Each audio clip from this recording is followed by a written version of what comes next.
What is the problem with hidden sins? Ano bang problema pag meron tayong mga tinatagong mga kasalanan? Pag-usapan po natin yan sa devotion natin na ito.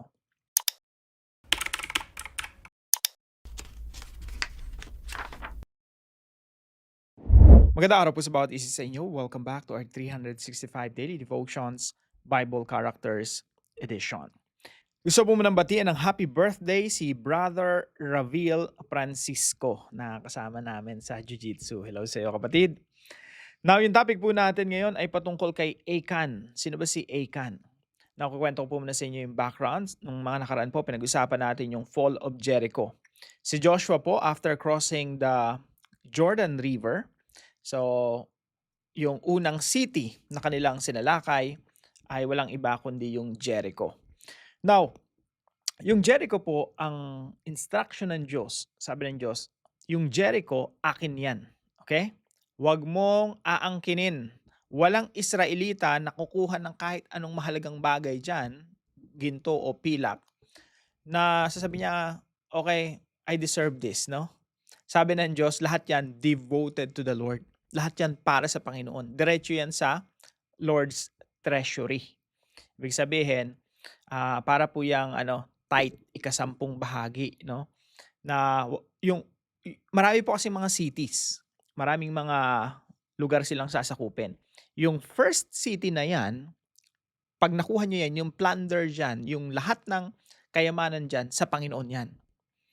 Yung mga kasunod na mga cities na sasakupin ninyo, sa inyo na yon. Nakita niyo po yung concept? Yung first fruits sa Panginoon, wag mong nanakawin. Yung mga sumunod na mga cities, sa inyo na yan. So first fruits po, yung Jericho. Now, here's the problem. Dito po sa sumunod na chapter 6 po yun, Fall of Jericho. Chapter 7, sabi dito, but the Israelites were unfaithful in regard to the devoted things. Achan, son of Carmi, the son of Zimri, the son of Zerah of the tribe of Judah, took some of them. So the Lord's anger burned against Israel. Etong si Achan, nasilaw, may nakita siya. Ang gaganda mga kayamanan, no? Ginto, pilak. Tapos tumitingin siya siguro sa paligid, tinatago niya, sinusubi niya ng sinusubi. At nilagay niya naghukay siya sa ilalim ng tent niya, tapos doon niya nilagay yung mga kayamanan. Pero mahigpit na pinagbibili ng Diyos na yung lahat ng kayamanan ng Jericho ay patungo sa treasury ng Panginoon. Hindi mo pwedeng nakawin. Si Achan po, ang kasalanan niya, ninakaw niya yung first fruits. Now, verse 2.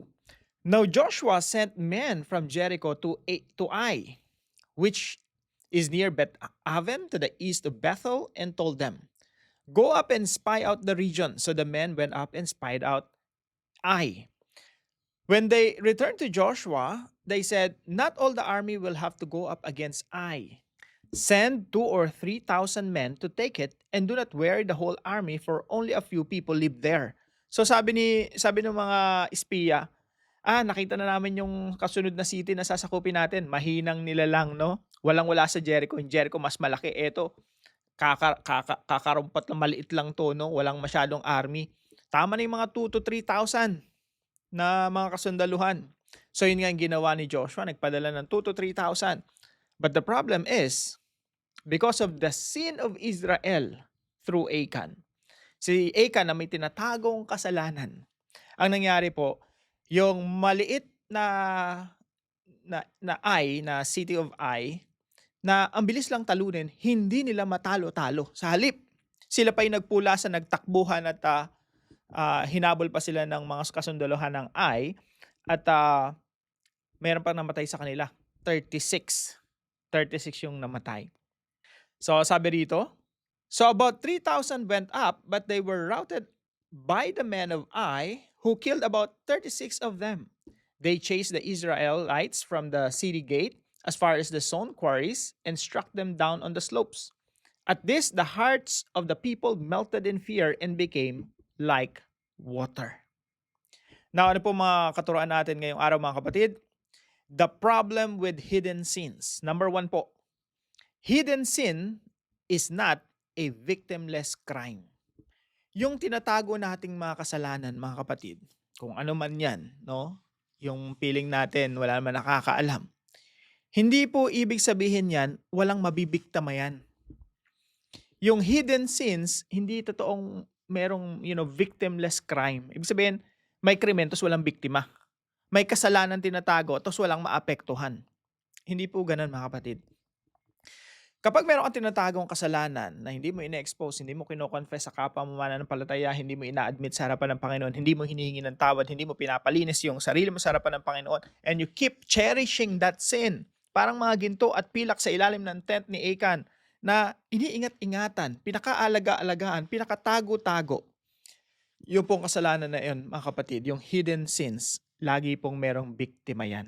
Laging merong maapektuhan yan. Pwede ang iyong sarili, pwede ang iyong relasyon mo sa asawa, relasyon sa anak, relasyon mo sa katrabaho, relasyon mo sa boss mo, o relasyon mo sa kahit kanino. Meron laging epekto yan. Hidden sin is not a victimless crime. Yung kasalanan po ni Achan, anong resulta?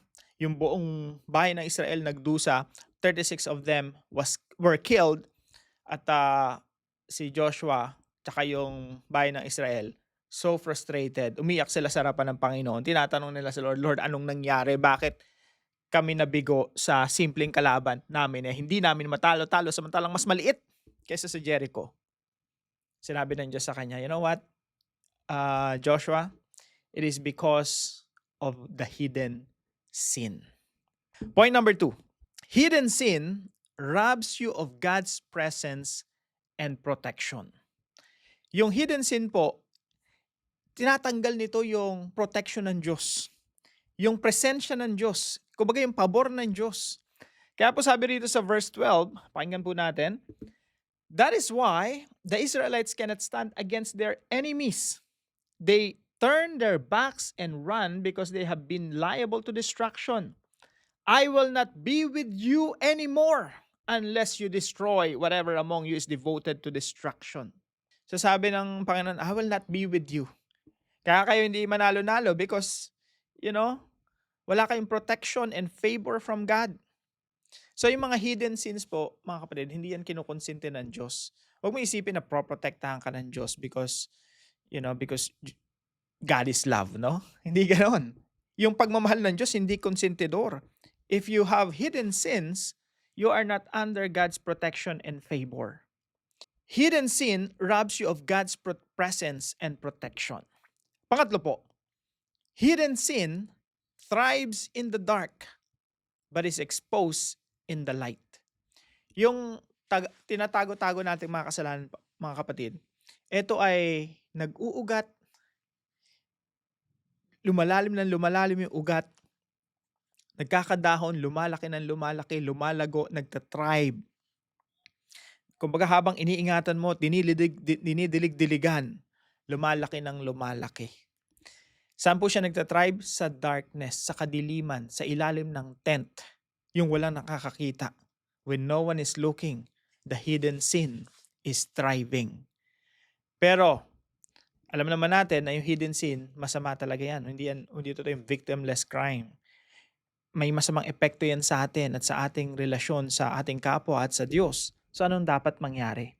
Kailangan ito ma-expose sa liwanag ng salita ng Diyos. Kailangan ma-expose ito.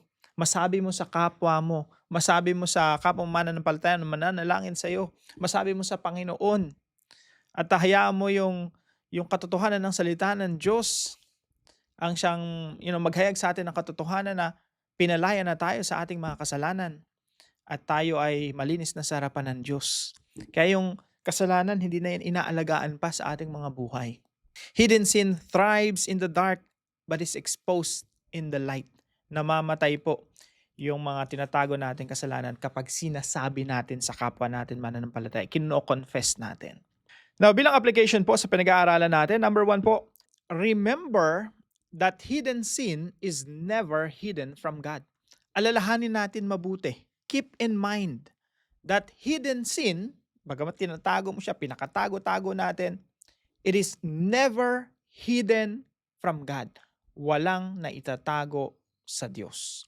Sabi nga po sa isang Salmo, Psalm 90 verse 8, You have set our iniquities before you, our secret sins in the light of your presence.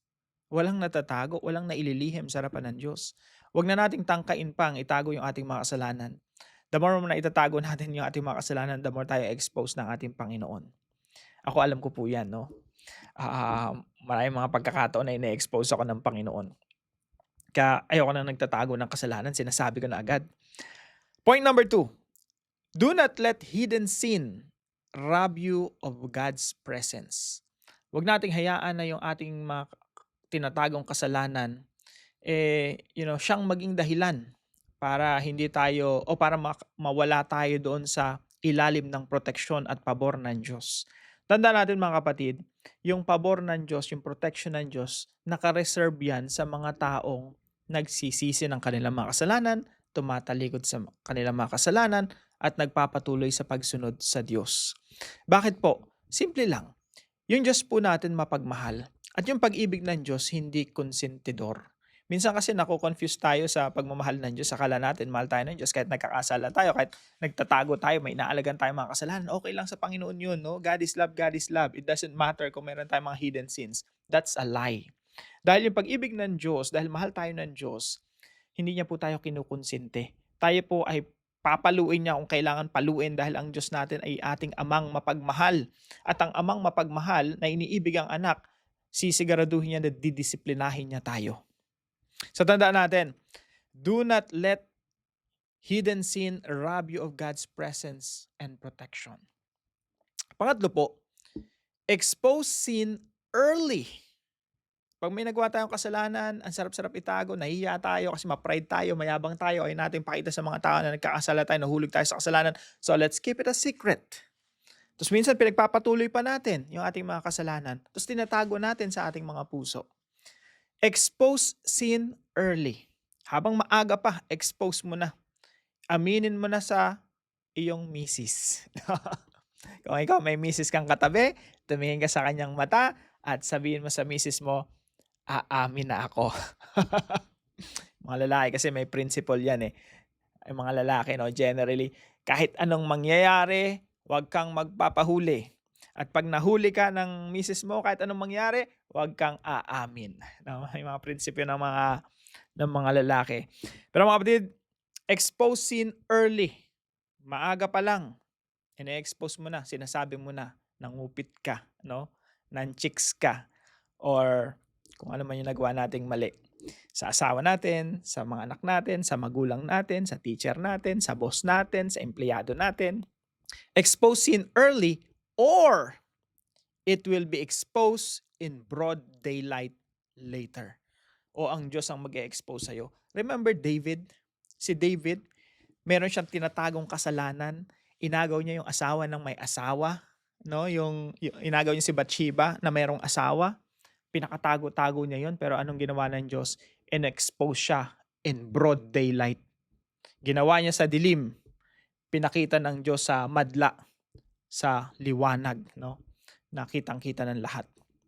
Expose sin early or it will be exposed in broad daylight later. Magandang ikaw nang magsabi kaysa ang Diyos pang mag-expose sa iyo.